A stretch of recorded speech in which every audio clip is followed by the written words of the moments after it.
politsei, me peame kaitsma mind, kelle eest, minu enda eest või et viirus, ma olen läbi põdenud, ma olen selle viiruse läbi põdenud kogu perega, et mis kaitsmine siin käib 2+2, te ei näita eeskuju. Tere päevast, meil on järjekordne Fonte Newsi intervjuu. Fonte News on uudistekanal, kus me edastame uudiseid otseallikast ja moonutamata. Koos rahvaga loome selle uudisekanali täpselt selliseks, nagu rahvas seda soovib. Minu tänaseks vestluspartneriteks on väga kaunid daamid otse sündmuste keskelt, Toompea lossi väljakult, Vabaduse väljakult, Kadrioru pargi väljakult ja nende isiklikust elust. Tere tulemast Meili Lepson. Tere tulemast. Tere tulemast Silvia Ilves. Tere. Tere mu hea kolleeg Fonte Newsi peatoimetaja Saale Kareda. Ja tere Carmen Tellissaar. Tere. Nii kaunid naised ja mul on uhke siin nende keskel olla ja täna me räägime elust kui sellisest, mis on täna hetkel Eesti Vabariigi või Eestimaa piirides ja me ka räägime sellest, milline võiks see elu välja näha. Ja minu esimeseks vestluspartneriks on Carmen Tellissaar. Sa oled hämmastav naine, sellepärast juba, et sa oled 7 lapse ema. Ja minu esimene küsimus on, et kuidas sa hakkama saad 7 lapsega? Keegi toetab sind? Jah, elukaaslane. Ahaa, ma tahaks sinu elukaaslase isiklikult tuttavaks saada, sest see on hämmastav mees, kes suudab 7 lapsega hakkama saada, kui sina käid Eestimaa elu parandamas Toompea väljakul. Räägi mulle, miks sa võtsid selle missiooni ette, et tulla Toompeale Eesti vabaduse eest seisma ja nõudma nagu, et valitsus tuleks rahvaga rääkima. Miks sa selle teekonna ette võtsid? Ma ei kannata ebaõigust ja siis ka tuleviku ees on väiksed hirmuda. Jaa, aga räägi, mis hirmud sul on tuleviku ees, et näiteks too 1-2 hirmu välja, et mis sa kardad, mida see valitsus võib näiteks seoses sinu illusioonidega või tuleviku unistustega teha? Kas keegi võib mu kodus lapse ära viia või siis mind ära viia? Et lastele selline paanika. Kas sa oled jälginud ka välismeedia sündmusi, et kas mujal riikides on juba selliseid intsidente juhtunud? Oled sa kursis? Ma olen mõnda videot näinud Soomest ja Saksamaa. Nii. Aga tuleme tagasi ühele erilisele sündmusele, et ma tean, et kui see Vabaduse eest seismine kandus üle Toompea lossi eest Vabaduse platsi, siis minule sai nagu siuke info osaks, et sulle tehti kiiruse ületamise eest, ehk sa ei hoidnud 2+2 meetrit vahet ees seisva isikuga, et sul oli tempo liiga suur. Ja politseinikud käisid sulle mingit trahvi vekslit või aktsiat pakkumas, et sul tehti ühesõnaga määrati trahv, on see nii? Ja. Ja tehtigi nii, et sa ei hoidnud 2+2 vahet ja sa said trahvi.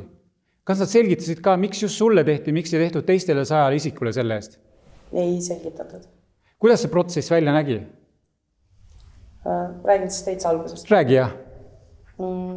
Siis kui need piirded pandi sinna aia juurde, olin ma selle aia juures, kus siis politsei... See oli Toompea lossis. Terviseameti politsei siis astus mulle väga lähedale, ma arvan, mingi 0,5 meetrit. Ja siis ütles, et 2 meetrit, mis ma sõnaga, et ise astusite mulle ju lähedale. Siis ütleb, et 2 meetrit. Kas ma pean siis üle aia teil siin hüppama? Siis ma olin juba vastu aeda. Ja siis võttiski õlas kinni, ütles, et selge tulge kaasa. Ja siis tehti mulle nagu... paberina see hoiatus on, et kui poole tunni jooksul siit nagu jalga ei lase, et siis 500 € sunniraha. Siis mõtlesin, aga te võite mulle kohe selle teha, et ma ei kavatse siit lahkuda. Ma tean, mille ees ma siin olen ja jäi siis niimoodi ja siis läksime sinna Vabaduse platsi. Ja ma olin seal rahva keskel, kus siis tuli politsei ja viis uuesti auto juurde. Ja siis sain trahvi. Kirjutadagi välja sunniraha? Jah, 500 €. Nii, ja ma kuulsin, et sa said teist korda jälle sama asja eest. Millal see oli? see oli siis mitu päeva hiljem. Okei. Ülejärgmisel päeval.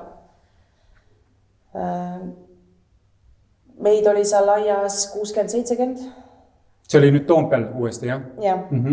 Ja mitte keegi meist ei hoidnud 2+2 reeglitega. Ja see Terviseameti politsei, see täpselt sama isik, siis ütles, et Karmen, ma ütlesin jah, tule kaasa. Ja protsess kõik sama? Yeah. Jälle uuesti kirjutati jälle 500 eurone see trahv välja? Ja siis pool tundi hiljem siis samamoodi oleksin saanud, et siis, aga ma läksin ennem ära.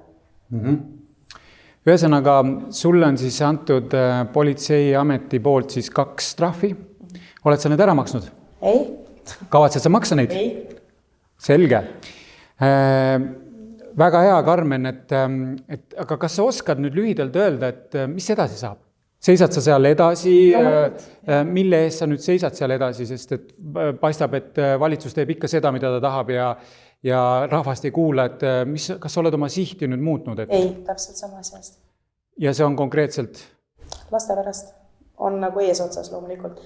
Ja meie kõigi pärast, ka nende pärast, kes ei julge sealt kodust välja tulla või siis muud põhjusel. Suurepärane, Karmen, sul on nii suur süda, et tulla ja olla lihtsalt laste juurest eemal ja seista ka nende inimeste eest, vabaduse eest, kes ei julge välja tulla või saab mingil põhjusel välja tulla, sest et väga paljud inimesed on lihtsalt, neil pole mingitki söögiraha, ka nad ei saa isegi bussiga maad sõita linna, et seista ka oma vabaduse eest. Ja nad tänavad interneti teel või mingil muul moel, et tänan, et te teete seda, sest et nad ei saa lihtsalt kodust välja, neil pole võimalik, neil pole isegi söömiseks raha. Et Karmen, sa oled lihtsalt hämmastav naine, et suurepärane, aitäh sulle, aga ma küsin järgmisena Meeli käest, et Meeli, sina oled ettevõtja, sa oled puutunud kokku ka haridusega, sa oled olnud haridusliidus mingit moodi tegev, sa oled advokaadibüroos töötanud, sa oled majandusmagister, ehk sa oled väga võimekas naine ja tegelikult sul on meid kogemusi veel ja ma saan aru, et tegelikult sa oled elus puutunud kokku absoluutselt nii juriidika, ettevõtluse, hariduse kasvatamisega, et sinul oli konkreetselt üks päris võimas üleelamine ja ma tean seda sellepärast, et ma olin ise sama sündmuse keskel. Aga äkki sa räägid, mis sinuga konkreetselt juhtus sellel huvitaval päeval, kui seal üks murelik trummar lõpuks arreteeriti, et äkki räägiksid, mismoodi politseiametnikud ja terviseametnikud sinuga käitusid, millest kõik alguse sai? See oli hästi huvitav see sissejuhatus, et ma olen tõesti olnud väga paljude asjadega seotud ja ma kunagi arvasin, et see on hästi halb, et mul ei ole üks töökoht 20 aastat, ma ei suuda lihtsalt olla ühes kohas. Aga praegusel hetkel on täiesti loogiline, et mul on olnud vaja kõiki neid kogemusi, et praeguses hetkes üldse toime tulla, sest enamus inimestel ei ole selliseid kokkupuuteid. Hästi huvitav, jah. Ja tollel hetkel, millest sa räägid, et mul iseenesest ei olnudki mingit üleelamist, see oli hästi huvitav. Sest me veel istusime kõrvuti selles kinnises vegan klubis tol hetkel, kui politsei oli ukse taga, neil olid juba kangid väljas, nad hakkavad ust maha lõtkuma. Kui siis see koha omanik otsustas ukse lahti teha, et seal olidki naised ja lapsed ja et mitte traumeerida kedagi. Ja siis nad üsna alusetult lihtsalt igaühe käest küsisid dokumente. Ja mina juba muigasin sellepärast, et ma tean, et politsei selleks, et üldse tema saaks sinuga mingit toimingut teha, ta peab ennast esitlema.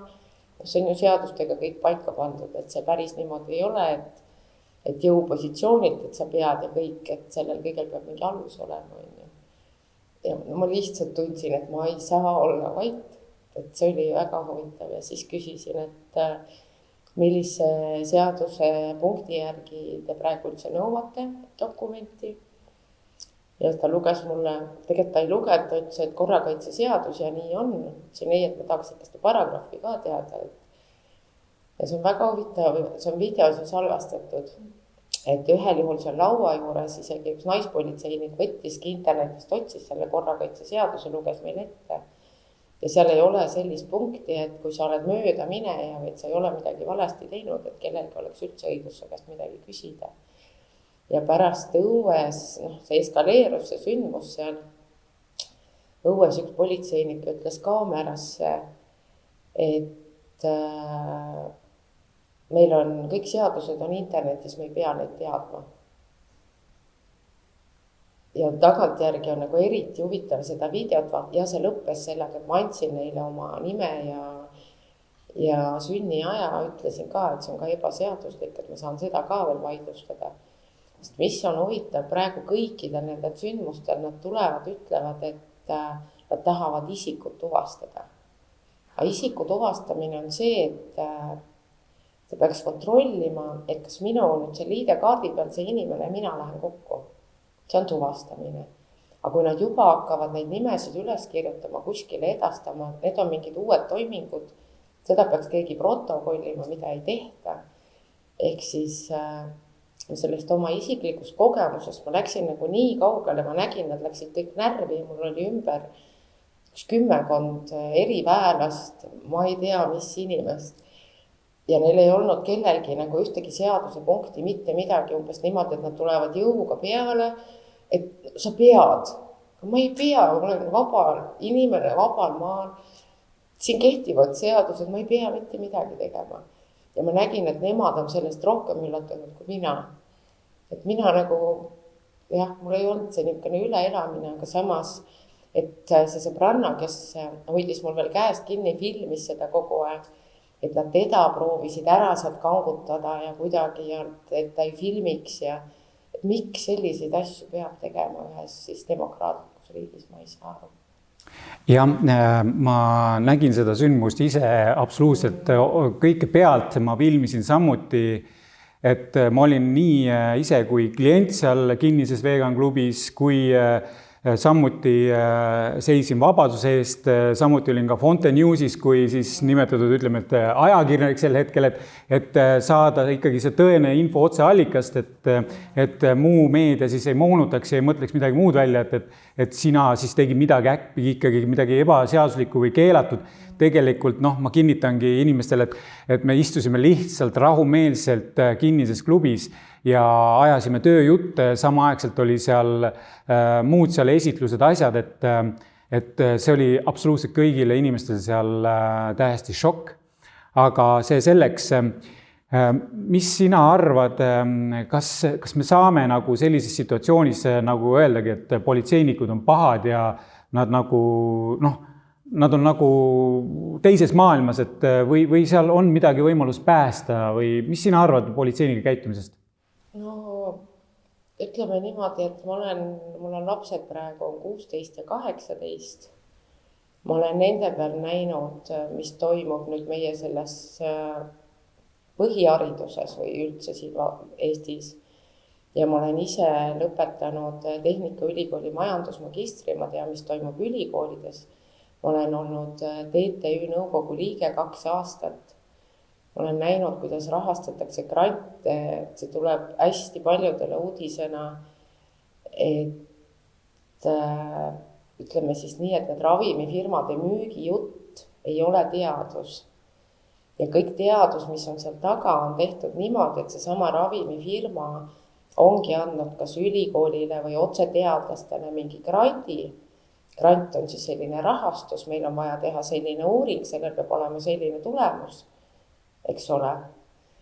Ja nüüd sellest samast kogemusest politseidega ma sain sellise kogemuse, et kuidas on võimalik, et meie politseinike haridus täna on selline, et neile ei õpetata seaduseid.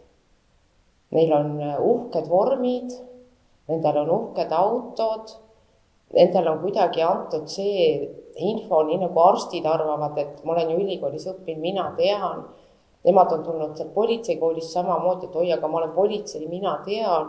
Aga samas, kui sa küsid, siis et mis iganes seadustega nad seal vehkisid, et korrakaitseseadus ja politseiseadus ja nad ei tea, mis seal seadustes kirjas on, et kuidas see võimalik on. Samamoodi üks päev lugesin Toompeal oma telefonist ette politseinikele politsei piirivalve seaduses seda punkti, et jaa, kui sul on vorm, iseenesest sa ei pea käima mööda tänavat kõigile ennast tutvustama.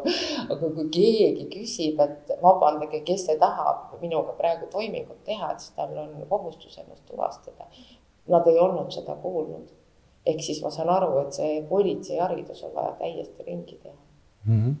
Sa olid ka tegelikult päris mitu päeva viibisid ka tegelikult Toompea lossi Vabaduse väljakul, et kas seal oli sama nagu agressiivne politsei käitumine kogu aeg või kuidas sa tood nüüd paralleele?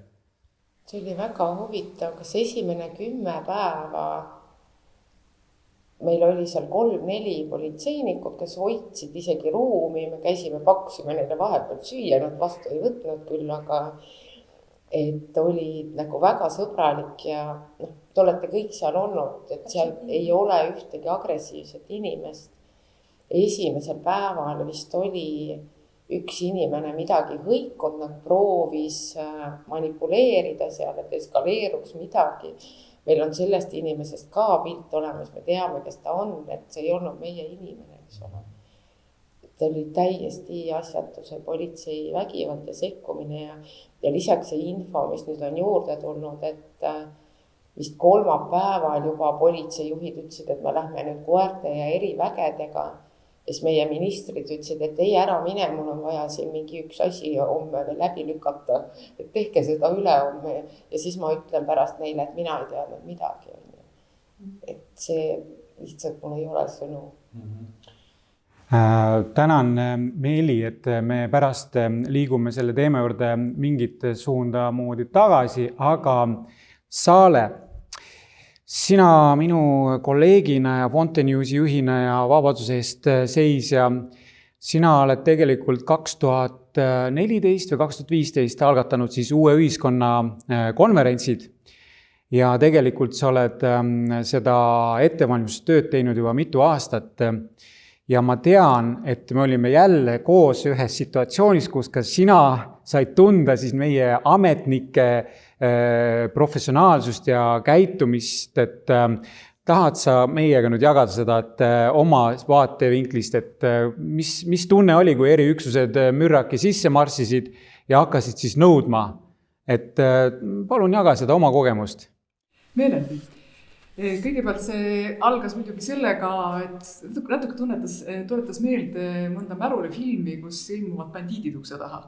Ma väga vabandan, aga see niimoodi mõjus sellepärast, et maskides mehed täisrelvastuses niisugused tigedate pilkudega tulevad sinna. Aga mulle tegi see nii nalja, sest ma olen olnud kogu selles asjas juba nii kaua sees, ma olen seisnud hõberemmelga all, ma olen läinud hõberemmelga alla kõigil neile 4 ööl, kui oli teada, et hommikul tullakse relvastatud. Ma olen selle kõik endas juba nagu läbi töötab, ma ei karda tõesti mitte kedagi, aga mitte midagi. Ja siis me istusime selles esimeses lauas, mis oli just selle ukse vastas ja siis kui need bandiid, vabandust, nalja on lubatud teha. Siis kui need täisrelvastatud, siis hambuni relvastatud härrasmehed, võib-olla isegi palju öeldud, ukse taha ilmusid, siis mul oli nagu hästi huvitav selline kogemus, et ma hakkasin neile naeratama. Ma hakkasin otsima nagu pilgukontakti nendega. Ja siis mingil hetkel nad nagu ei vaadanud sisse. aga neid oli palju seal. Ja seal oli nagu nii suur tahe nüüd näidata, et oi, meie oleme väga tugevad ja me võime teha teiega kõik, mis tahate. Aga see ei ole nii, sellepärast, et mina näen neid mänge juba nii ammu läbi. Ja tulles nüüd tagasi nende uue ühiskonna loomise konverentside juurde ja veel varasemasse aega, et 2012 ma tulin Eestisse teadmisega, et meil seisavad ees väga-väga suured transformatsiooniprotsessid, kus vana süsteemi tegelik pale tuleb nähtavale. Ja see kõik ongi praegu vajalik selleks, et inimesed näeksid, see süsteem on inimesest niivõrd võõrandunud, et see ei kaitse inimest, vaid see tahab hävitada inimest. Ja selleks on kõik need niisugused näitemängud vajalikud. Ja selles mõttes see kõik oli nagu hästi äge kogemus. Vaadata, kuidas püütakse nii tohutult hirmu tekitada. Ja siis Margus, kes on siis selle Vegan klubi omanik, tal oli see juba mingi 4. või 5. kord. hästi rahulikult siis püüdis suhelda nendega, püüdis panna klaasi peale telefoninumbrit, et nad helistaksid. Et ta saaks nagu suhelda, aga nad täiesti ignoreerisid. Et kogu see protsess oli lihtsalt nagu nii ajuvaba, kuni siis tuli advokaat ja kuna selgus, et kuna Terviseamet ei ole võtnud Vegan Klubi ikka veel maha toitlustusasutuste nimekirjast, siis neil teoreetiline õigus kontrollida on. Aga kontrollimiseks saadetakse üks ametnik, eks ole. Et kui sul saadetakse terve nagu pool sõjaväge ukse taha, et mis asi see siis on? See on ju läbinähtav, see on lihtsalt terror, psühhoterror. Ja siis ma tegin sellise asja, et kuna meie lauas oli üks väikene laps, kes tõesti kartis, siis ma võtsin ja helistasin 112. Ütlesin, teate, meil on rohelised vehikesed ukse taga. Ja ma kuulsin seda kõnet ise pealt. Ja siis, mul tõesti tegi see asi nalja. Ja siis ma kirjeldasin, et mis toimub ja palju neid on ja siis mul lubati tagasi helistada.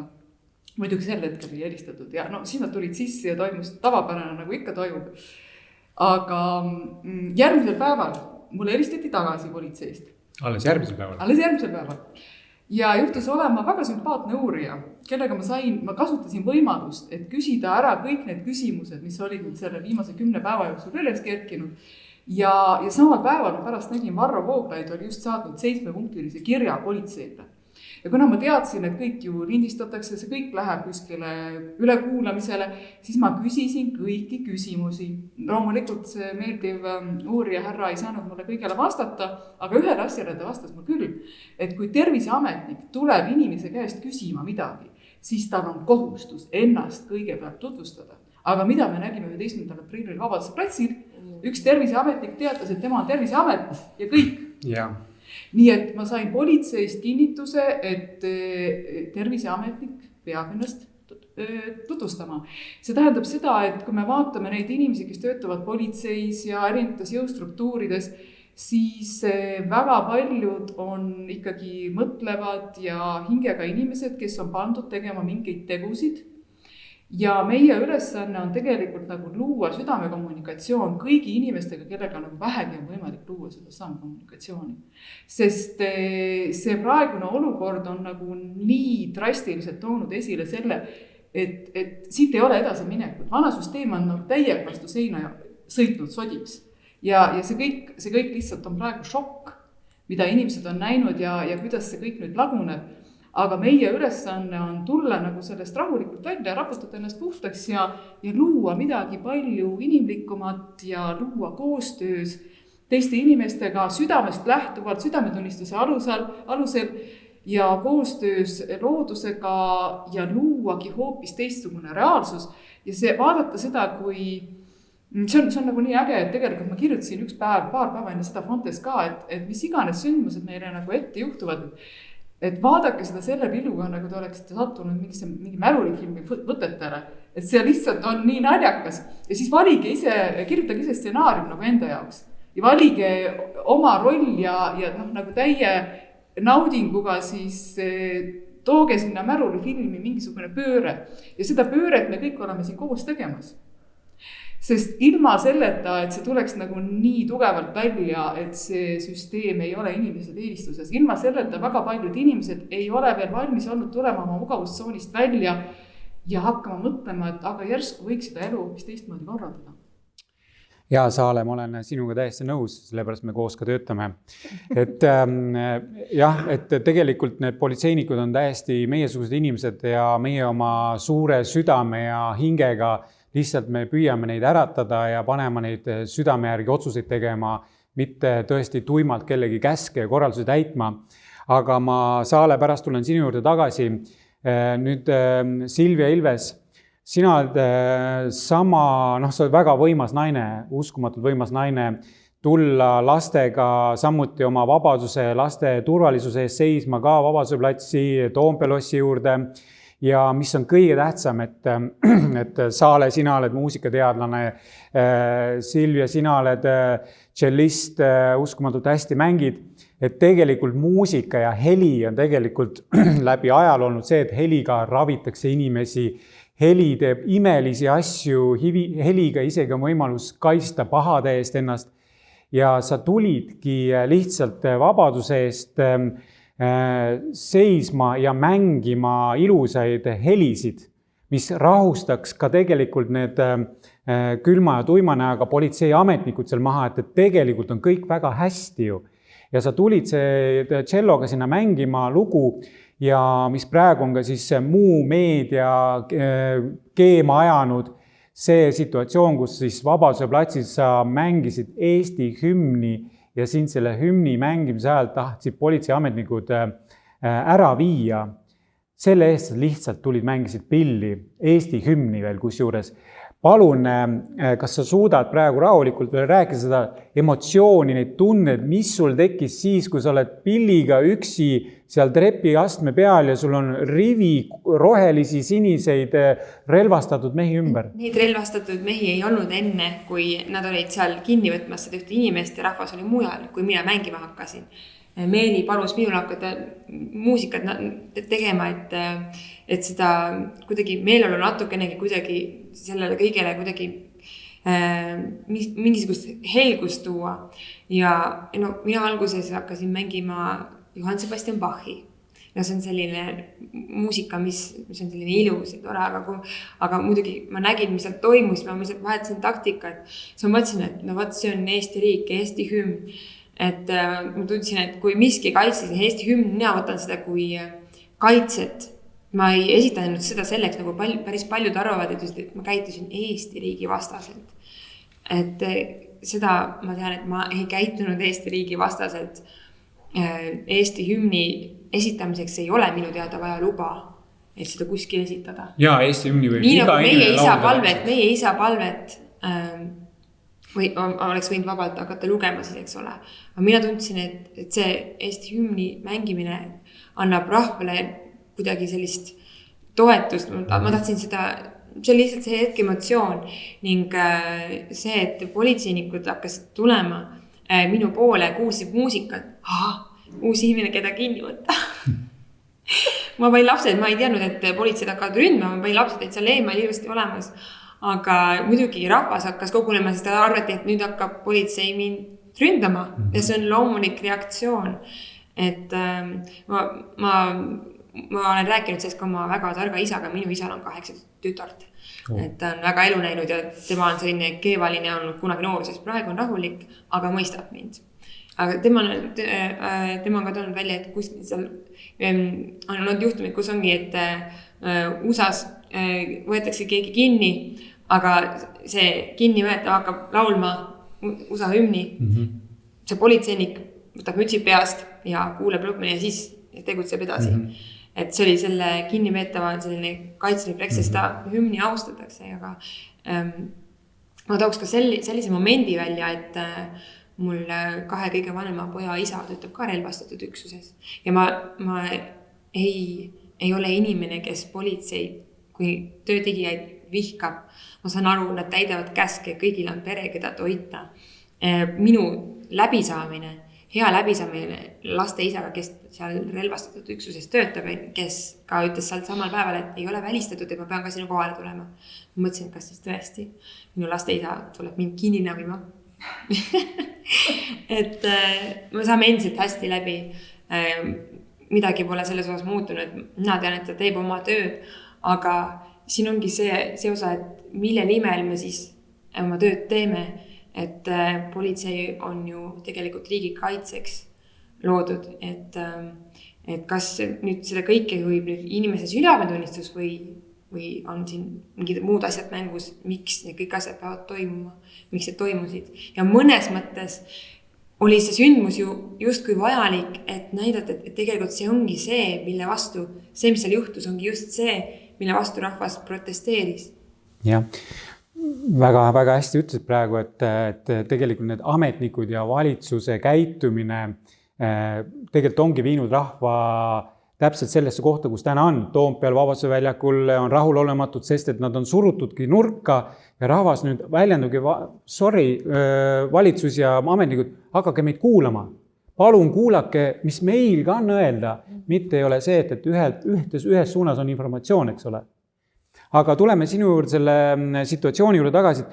Kui sa nüüd lõpuks olid nende ümber piiratud ja mängid seda hümni edasi, kelle peale sa siis lootsid? Iseenda peale. iseenda peale. Ja olid ma kindel, et sul midagi juhtub? Ma teadsin, et juhtub, mis juhtub, mina teadsin, et rahvas kaitseb mind. Vaat seda ma tundsin rahvakaitset politsei eest.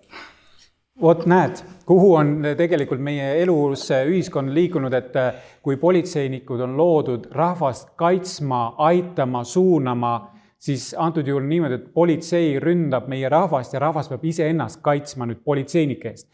Et see on ikka päris huvitav situatsioon on tekkinud.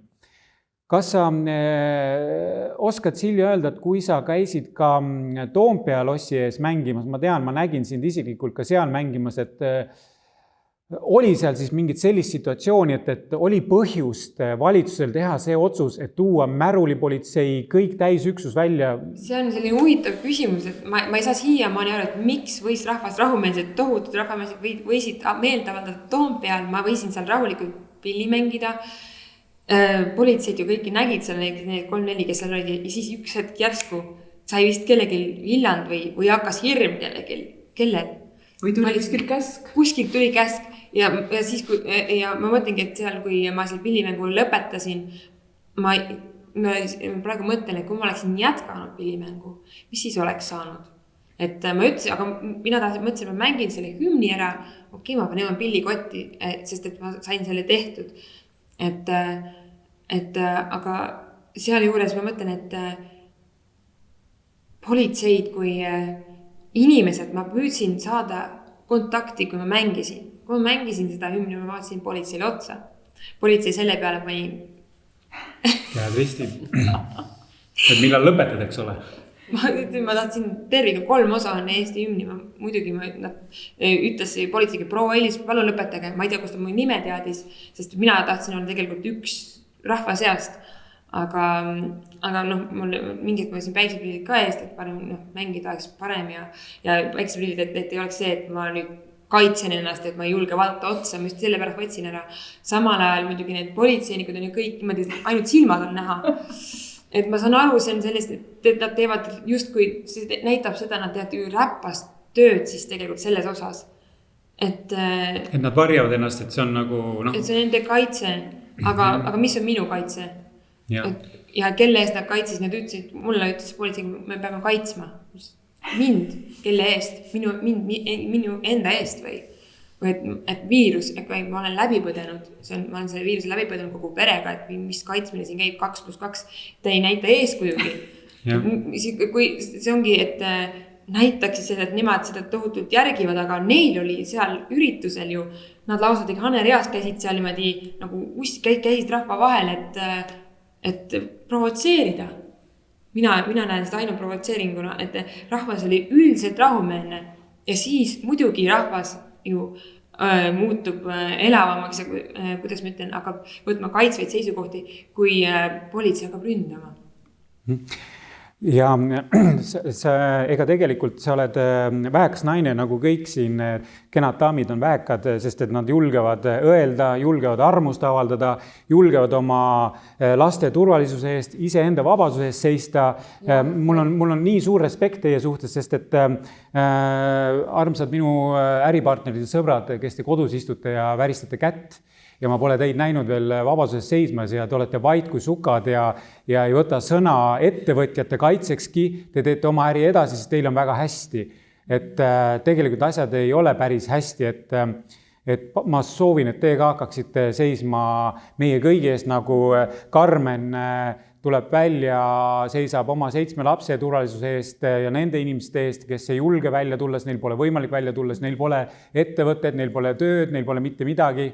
Et see on minu isiklik nüüd väljakutse kõigile rikastele ettevõtjatele samuti, et tulge rahva juurde ja rääkige nendega, kui valitsus ei taha seda teha. Ehk valitsus võtab siis rohkem ka meid rahvas kuulda, kui ettevõtjad tulevad meie sekka, meie perre. Aga Silvia, ega muusikute elu ei ole üldse tegelikult lihtne, sest et sa oled nagu kunstnik, ehk sa pead ise tegelikult päris kõvasti vaeva nägema, et sul oleks leib laual, sul oleks esinemisi.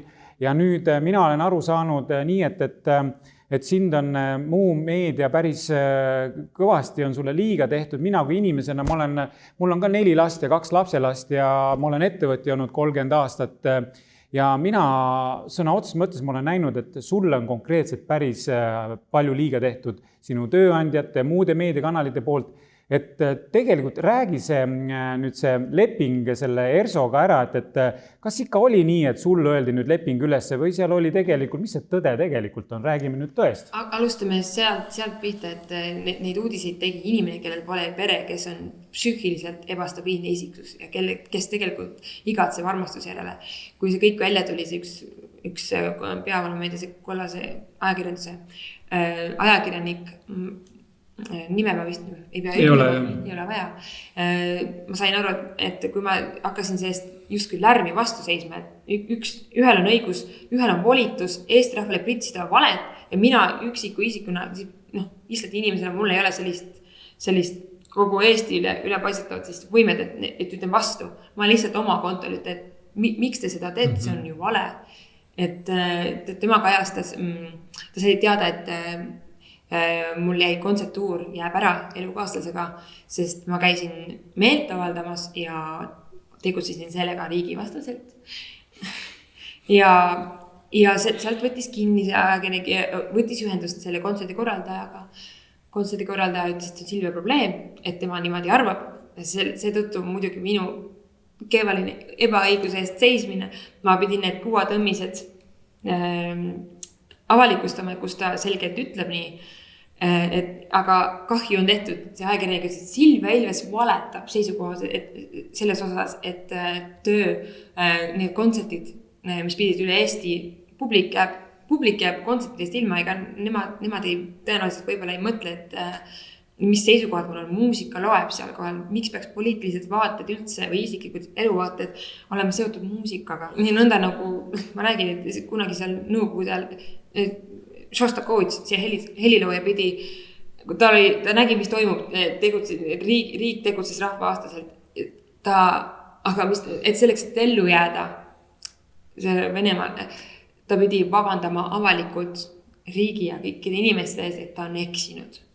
Südames tegelikult teades, et ta teeb põhimõtteliselt, nende käitub enda südametunnistuse vastu selleks, et lapsed ära toita. No praegu ei ole praegu teine aeg, aga tol ajal ma kujutan ette, et ta polnud teist valikut võile, tol hetkel on pea maha ja kogu lugu. Eks, et praegu peaks olema demokraatlik Eesti, nagu ma tean. Ja sellepärast ma julgen, kui ma teaks, et elame nõukogude ajal, kus peab vait olema, usk on keelatud, nii nagu minu ema kunagi vallandati tööd, sest ta viis oma lapse kirikusse laulma ja keegi kaebas kuskil, et jõuluõhtul lapsed käisid esinemas, kõik lapsed said käskirjad kooli. Et praegu natuke nagu mina näen küll, et see on teine taktika, mina ei ole läbi elanud see nõukogude aega, ma kuulen nii paljudelt elu näinud inimestelt, et see, mis praegu toimus, see ei ole midagi uut. Ja mis selle sinu töölepingu oli, et tegelikult jah, et kas ikka oli nii, et ERSO, Eesti Riiklik Sümfooniaorkester andis oma vastuse juba aprilli alguses, et minu kui maailmavaated, need ei huvita. ERSO-t see ei huvita, neil on tähtis see, et mina oma tööd täidaks, see, milleks mina sinna palgatud olen. Ja meelt avaldada on olnud kõigil õigus, kes tahab, et see on ikkagi vaba riik.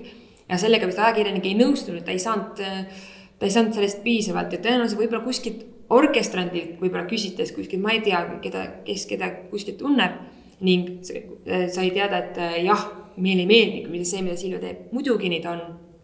Minu käitumist, ma olen kasvanud üles sellises keskkonnas, kus tõenäoliselt enamik vaatab, et mida see Silvia teeb, eks ole. Et see on see, et kitsalt vaatavad inimesed, see pole midagi teha. Aga siiski ERSO on minu pool ja leping pidi niikuinii lõppema suvel. Seda mõtlesin aasta alguses. Ei olnud see, et ERSO vallandas nüüd minu meeleavalduste tõttu, nii nagu kogu Eesti nüüd võib-olla teab ja ma sain kaastunde avaldused, et Silvia, meil on nii kahju, et tegid õilsat tegu ja sellest nüüd sind lausa tööd ka vallandatakse, sinu ainus ametlik sissetulek. Et mul on ikkagi siiski lapsed ja mul on vaja neid ju ära toita, et kas siis eesmärk on inimesi hävitada või mis selle eesmärk siis on, et kajastada sellist negatiivset asja. Et kõik ja nii kallutatult, see on see kõige hämmastavam. Isegi ERSO-le pandi sõnad suhu. ERSO palus ajakirjanikul palun vii muudatused sisse, sest me ei ole nii öelnud. Ja lõpuks võeti kuulda, pärast tehti siis muudatused. Et mina saan sügisel kandideerida tööle muidugi, kui ma terve suve läbi kõvasti tööd teen, kõik tšellistid palun väga võtke osa, see sügisel toimub konkurss, et pistame rinda seal. Väga hea. Ma arvan, Silvia Ilves, ma olen kuulnud ka sinu lugusid, sa mängid väga hästi ja usu mind, et rohkem inimesi ärkab ja nad saavad aru tegelikult, mis on vaja nüüd luua ja üles ehitada. Ja usu mind, väga teadlik, tark inimene saab aru, et sellised väärtuse loojad, helidega mängijad ja muusika mängijad, et mina olen suhteliselt kindel, et sina ilma tööta küll ei jää. Et küll see uus ühiskond võtab sind oma perre lahkelt vastu. Seda ma ei karda, minul on meeldib loosung, kui kuidagi ei saa, siis kuidagi ikka saab. Absoluutselt. Aga ma nüüd lähen oma küsimustega teisele lainele. Me oleme kõik siin saanud tunda selle vabaduse eest seismisega erinevaid kogemusi politseiametnike, terviseametnike, kõikvõimalike tegelaste poolt. Aga siiski, meil on see rahulolematus mingis osas olemas. Me võtame seda, kui Saale väga hästi seletas, et tegelikult elu on mäng ja sinu elu kvaliteet sõltub sellest, kui hea mängija sa oled selles filmis. Kuid siiski ei saa ka lõpuni seda mängu mängida, lihtsalt konkurents kasvab ka selles mängus. Nagu Saale ütles ka, et meie loome täiesti uut ühiskonda. Karmen, lase nüüd fantaasial lennata, kui sul on 7 last, millist elu sina kujutad ette, et milline see elu võiks olla? Kui sul on võimalus öelda, et ütle nüüd sina, millises elus sina tahad elada ja su soov täidetakse? Päriselt? Päriselt ütle, jaa. Nüüd me ei mängi, ütle päriselt. No, ma olen väga-väga pikalt vaimusilmas näinud, et mul on 13 last.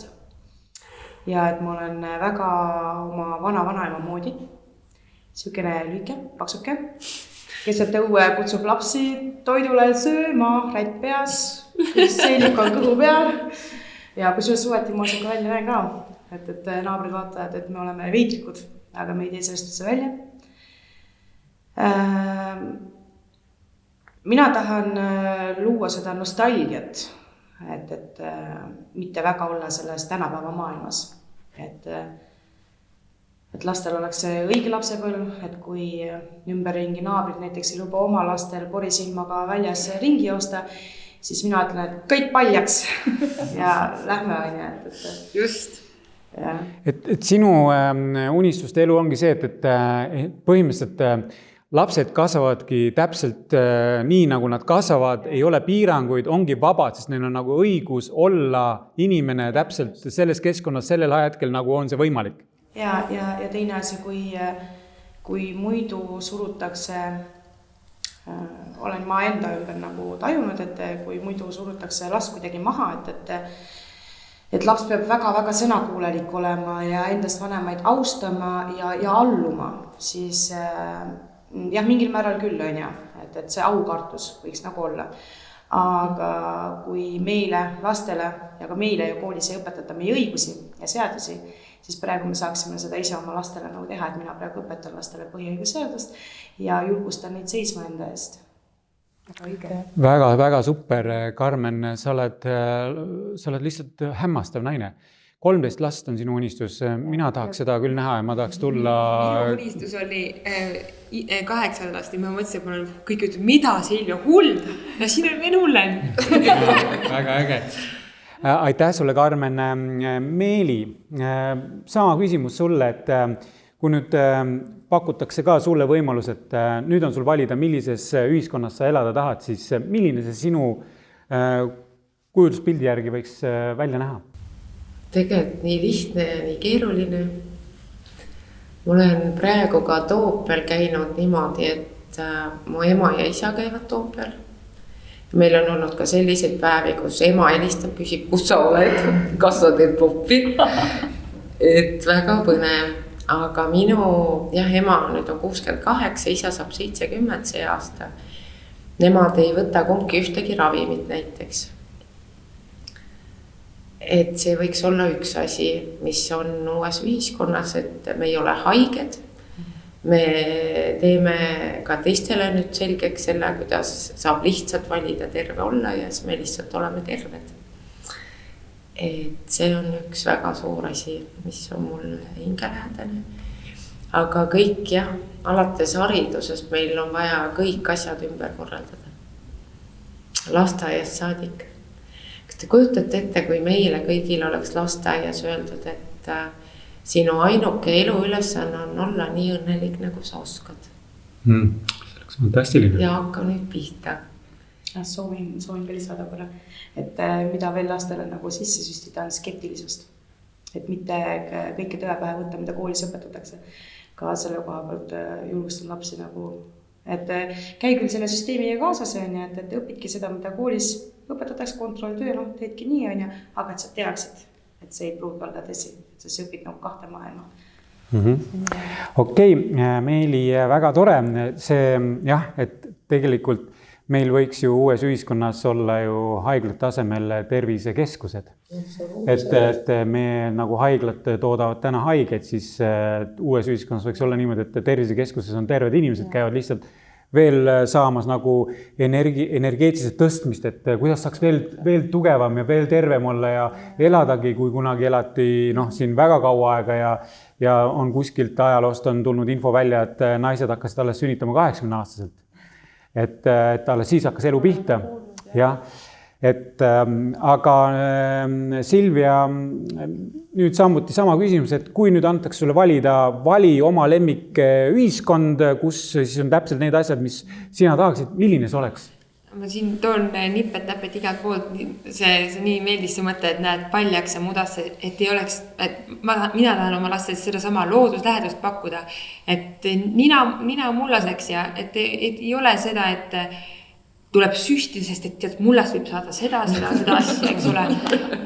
Et mina ei ole muidugi, ma ei ole lihtsalt nende süstide pooldada. Ma eelistan, kui ma usaldan oma tervist, siis ma seda ka teen, aga muidugi ei saa ette heita, et valikuvabadus võiks jääda, et iga inimene võiks oma tervisele otsustada, et ei tuleks keegi mulle ütlema, et sa oled tegelikult haige, kuigi sa ütled, sa oled terve, sa oled läbi põdenud, aga sa oled ikka potentsiaalselt nakatav inimkonnale, ühiskonnale kahjulik inimene.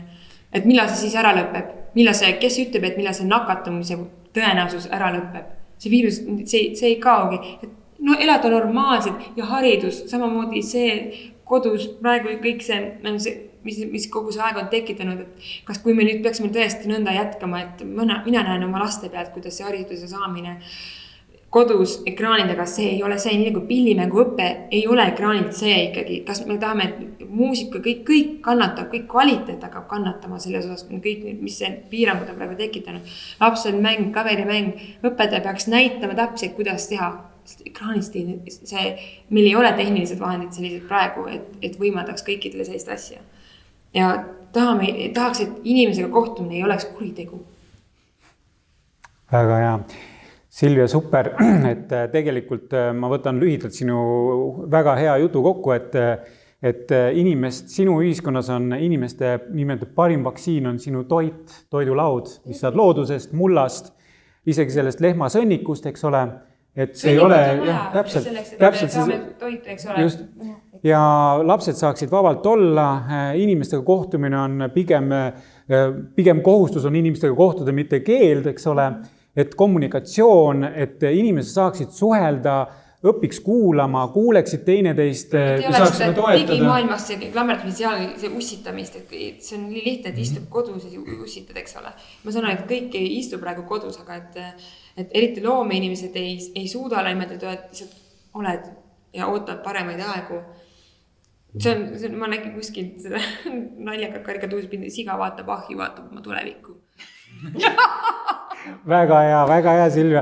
Super. Saale, sina oleksid vist praegu kõige õigem inimene võtma nagu sellise kokku või tegema niisuguse väikse ülevaate, et milline see tegelikult see uus terviklik ühiskond võiks olla, et palun natukene räägi, et mis põhiinstrumendid seal peaksid töötama ja kuidas see võiks välja näha? Ma alustan sellest, et inimesed, ärge kartke elu. Et see, mis on praegu püütud käima tõmmata, totaalne hirm elamise ja elusa elu eest. Et paneme selle hirmu korraks kõrvale, et isegi kui inimestel on mingid hirmud, et te teeksite niisuguse mõtteeksperimendi, et võtaksite selle hirmu, tõstaksite selle kuskile kõrvale ja mõtleksite ennast kas kuskile loodusse, aasale ja ühendaksite ennast selle elusa eluga ja tunnetaksite, mis tunne on olla nagu täisvereliselt, elujõuliselt, elu nautiv elu. See, mida Karmen rääkis, kuhu ta viitas, see on tegelikult meie esivanemate elu, kes me elasimegi, meil oligi palju lapsi, meil oli ühendus loodusega, me mõistsime isegi looduse keeli, mida tänapäeva inimesed on ära unustanud, me olime ühenduses. Me regilaulu kaudu me lõime ilma sõna otseses mõttes, nii seda, kas päike paistab või vihma sajab, kui ka me lõime kogu ilmaruumi. Meil on väga võimas mütoloogia eestlastena, meil on seal nii palju, mis on meie kollektiivses alateadvuses ja lihtsalt me oleme sattunud sellisesse kummalisse aega, kus on üritatud nagu seda kõike ära lõigata. Et eriti loomeinimesed, et meie looming on elujõuline siis, kui me laseme sellel vabalt voolata, et paneme korraks igasugused rahastused ja prestiižid, igasugused nagu ninnu-nännu kõrvale ja läheme nagu päriselt sellesse loomekanalisse ja kuulame, mis sealt tuleb. Mis on tegelikult see, mis annab elule jõu, annab tõelise tunde elada, et läheme, kevad ja suvi on tulemas, jätame kõik need ekraanid ja jätame kogu selle hirmu juttu ja läheme loodusse, ühendume mullaga, ühendume puudega, ühendume lindudega ja meenutame natuke, kes me oleme rahvana, kust me tuleme. Ja kui me oleme selle suutnud alla laadida nagu sellise teistsuguse mälestuse oma rahvast, oma elujõust, siis hakkame nagu sealt mõtlema, aga mida on üldse täisvereliseks eluks vaja. Et väga paljusid asju, mida meil siin tsivilisatsioonis on püütud nagu teha nagu hädavajalikuks, väga paljusid asju üldse vaja ei ole. Nii paljud asjad langevad ära, väga palju niisugust tootmist, mis seob inimesi ja inimeste tähelepanu. Seda ei ole tegelikult vaja, see on kõik pseudo, see on kõik nagu inimestelt energia ära tõmbamiseks või inimesi tehakse väikseks mingisuguste piirangute, mingisuguste tehniliste, mingisuguste uute narratiividega või normaalsustega või ükskõik. Paneme selle kõik kõrvale ja mõtleme, mida tegelikult meie esivanematel oli vaja selleks, et olla elujõulised. Just see kõik heliloojad tegelikult, et heliluu lähevad kuskile metsa oma majakesse. Just, miks te sinna lähete, kui te loote ilusat muusikat? Küll on ilus muusik, kust ta inspiratsiooni sai? Millest siis, eks ole? Loodusest, inimesed lähevad, et rahu saada vaikusesse. Arvo Pärt, ta on niivõrd soe ja tore inimene ja ammutab oma jõudu loodusest. Ma ei hakka siin rohkem toomagi neid teisi näiteid, et enamik just mõtlengi, et loomeinimesed ju tegelikult peaksid aru saama, et see, mis meid praegu ümbritseb, on praegu kõik tahab minna steriilseks, et minna just natuke ajadagi need ekraanid eemale, natuke lihtsalt minna, et see ei pea kogu aeg nädala, eks me mingi hetk läheme ikka tavaelu juurde tagasi, aga seda on vaja meil, et vahepeal võtta aeg maha ja mõelda. Siis saame juba aru, et mismoodi tuleb tegutseda edasi. Et elu jätkuks nõnda, et me võiksime siin Eestis ennast tunda hästi ja et igal ühel oleks hea elada, mitte ainult kellelgi, kes seal kuskil kilkab, et mul on kõik hästi, mul on olemas raha, mul on kõik olemas, ma olen toredasti. Aga mõelge ka teistele, mina ei taha kuulda, kuidas lastega pered kuskil peavad oma maju elamisi ära andma sellepärast tervise nimel. Sest et me oleme siin praegu piirama seda viirust, et ma saan aru, see viirus on kuidagi, ma olen oma lapsi põetanud teiste viirustega samamoodi ja see oli väga normaalne nähe. See on normaalne vahel ka haige olla. Keha võitleb, organism võitleb ja kus juures, kui ma selle viiruse läbi põdesin, ma tundsin ise mis ma siis tegin? Kohvi ei tahtnud enam, ma ei rohkem teed, kehapuhastus, see kehapuhastusprotsess minu jaoks. Ja igaüks muidugi põeb omamoodi, ma olengi lihtsalt füüsiliselt terve inimene, mul kogu pere on, ma tean, mu elukaaslase pere on vaktsineerimata, süstimata, need, mis ma ei käi lastearsti juureski, sest ma ei taha seda. Küll on kahju ikka lapsevanem nii halvasti teevad, et tuleb vaktsineerida B-hepatiidi, kõik need, ainult süstimas peabki käima lapsi. Ja ma tunnistan, ma olen väga kehv lastearsti küljest, ainult kui tõesti häda on, lähen küsin, et ei oleks selline süste selle jaoks igaks juhuks äkki.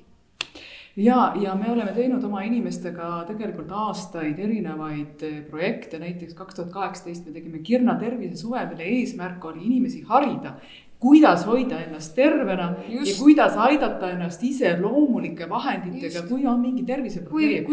Aga kõik hakkab tegelikult pihta meie teadvuse seisundist, meie teadvustamisest, kes me oleme, kui hästi me oma immuunsüsteemi eest hoolitseme, kuidas me toitume, kuidas me mõtleme, kuidas me hingame, kuidas me liigume.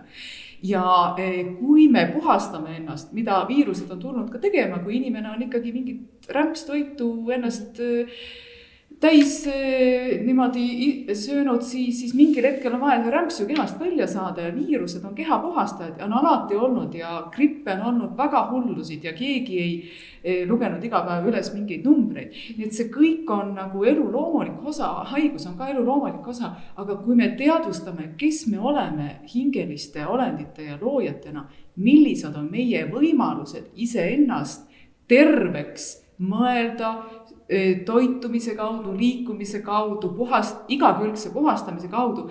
Meil ei ole vaja väga paljusid asju, millega praegu ühiskonda koormatakse. Meil ei ole tegelikult vaja maske, mille kohta on nii palju teadusuuringuid, et need ei aita mitte midagi, vaid need tekitavad inimestele väga tugevaid tervisekahjustusi. Aga kui te natukene mõtlete, et kui tahetakse ära võtta nagu inimese üks põhiõigusi vabalt hingata, ja inimesed lasevad seda endaga teha, et see näitab, et kuskilt maalt on läinud manipuleerimine inimestega nagu nii kaugele. Meil on ka see hukkamõistmise hirm. Ja nüüd ongi, aga ma ütlen, et ma olen olnud Eestist ka väljapool selle aja jooksul, kui nüüd on maailmas igal pool maski kohustus püütud kehtestada ja tegelikult Eesti on üks väheseid maid, kus saab täiesti rahulikult ilma maskita ringi käia, kui sa lähed ja südamest suhtled selle inimesega, kes arvab, et võib-olla maski on vaja, aga tegelikult ei ole vaja. Ja me oleme siin suutnud hoida ennast ka need, kes on teadlikud, julged inimesed, et me ei pea panema maski ette, sest meie põhiõigus on hingata. Meie põhiõigus on olla elus inimene. Täpselt nii. Mina ka ei ole kordagi pannud maski selle aja jooksul. Ja üks asi, mis Karmen ennem ütles, et koolis te peate tegema asju, on ju, ja ka muidu päris elu on selline. Ka see muutub. Ehk siis see ongi see, mis on valesti. Et miks meil on nüüd mingi süsteemi elu ja päris elu, et meil peaks lihtsalt olema nagu üks elu, mis on nagu inimestele mõeldud. Et see kõik muutub. See oli nõukogude ajal nii, et pidi elama 2 elu.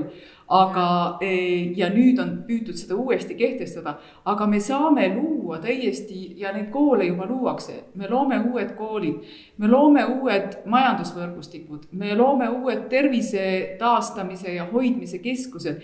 Me ei lähe võitlusse selle vanaga, las see vana toimetab nii, nagu ta heaks arvab, aga meie võimsate loojate võimuses on luua teistsugused elukorralduslikud struktuurid, väärtuspõhised ja tulla kokku nende inimestega, kellega me oleme ühel lainel, panna oma jõud, oma armastus, oma südame loomisjõud kokku ja luua teistmoodi elu. Ja see ongi selleks, milleks väga paljud meist on siia Eestisse praegu sündinud. Ja me teeme selle ära. Absoluutselt teeme ära. Ja kallid armsad daamid, ma võtan nüüd lõpusõnad enda peale, teiega lihtsalt võibki rääkima jääda, see on lihtsalt võimas, ma tunnen teie vahel siin, ma pean tõesti gravitatsiooniga võitlema, et lendu tõuse. Kuid jah, tuleviku märksõnad on oskus kuulata teist poolt, südametunnistuse järgi elamine ja edasi-tagasi kommunikatsioon. siis on kõik väga hästi, me oleme väga terved, elusad hinged ja meie soovid, tahtmised saavad kõik täidetud ja meie intervjuu lõpetab lausa hämmastav ja ilus lugu Silvia Ilvese tšello pealt, mis ongi, laulu nimi on Kuula. Tänan, daamid, tänan. Kohtume järgmises intervjuus, jälgi Fonte Newsi.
Super.